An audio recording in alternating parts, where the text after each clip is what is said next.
Masjid megah. Ia menciptakan sistem birokrasi, meritokratis dan reformasi pajak melalui sistem zabet, menata keuangan negara agar petani dan bangsawan mendapat keadilan. Bahasa Persia menjadi bahasa pengadilan, tapi bahasa lokal tidak ditindas. Seni, lukisan, musik, semua berkembang di bawah naungan istananya.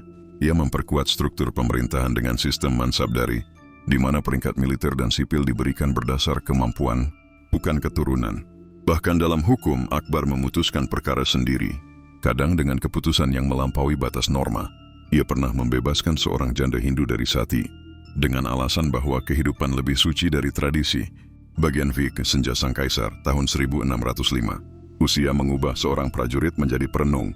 Di tahun-tahun terakhir hidupnya, Akbar menyaksikan retaknya hubungan dengan putranya, Salim, kelak dikenal sebagai Jahangir. Salim haus kekuasaan dan pemberontakannya menyayat hati sang ayah. Tapi bahkan saat hatinya lelah dan tubuhnya renta, Akbar tidak pernah berhenti mencintai negerinya. Pada musim gugur tahun 1605, Kaisar Akbar jatuh sakit. Para tabib datang dan pergi. Istana sunyi dalam doa dan cemas.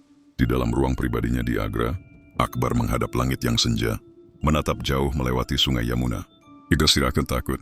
Jika aku wafat, bisiknya kepada Abul Fazl, penulis sejarah kerajaannya, pastikan dunia tahu bahwa aku ingin dikenang bukan karena kemenangan, tetapi karena aku mencoba menjadikan manusia lebih manusia.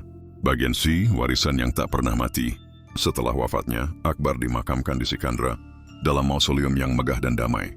Tapi warisannya jauh lebih besar dari makam. Ia meninggalkan Kekaisaran Mughal yang stabil dan luas, sistem pemerintahan yang inklusif dan efisien, toleransi antarumat beragama di zaman yang penuh fanatisme, kecintaan pada ilmu, seni, dan kemanusiaan, semangat pemersatu dalam keberagaman India. Epilog Akbar yang Agung. Sejarah menyebut banyak raja, tapi hanya sedikit yang disebut agung.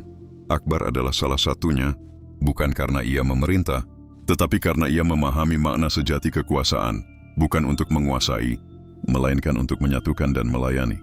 Di tanah India yang luas dan kaya, nama Akbar tetap bergema dalam masjid, kuil, istana, dan hati mereka yang mengerti bahwa kedamaian jauh lebih kuat daripada perang.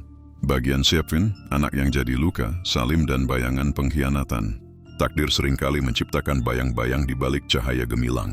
Dan bagi Akbar, bayangan itu bernama Salim, putra yang ia cintai sekaligus dikhianati. Salim, putra dari Maryam Uz-Zamani, permaisuri Rajput Akbar, tumbuh di tengah kemewahan dan kemegahan. Ia menyaksikan ayahnya dipuja dan dicintai, tapi kekaguman itu perlahan berubah menjadi kecemburuan. Salim menginginkan takhta sebelum waktunya, dan hatinya dipenuhi ambisi. Pada suatu malam yang kelam di tahun-tahun akhir abad ke-16,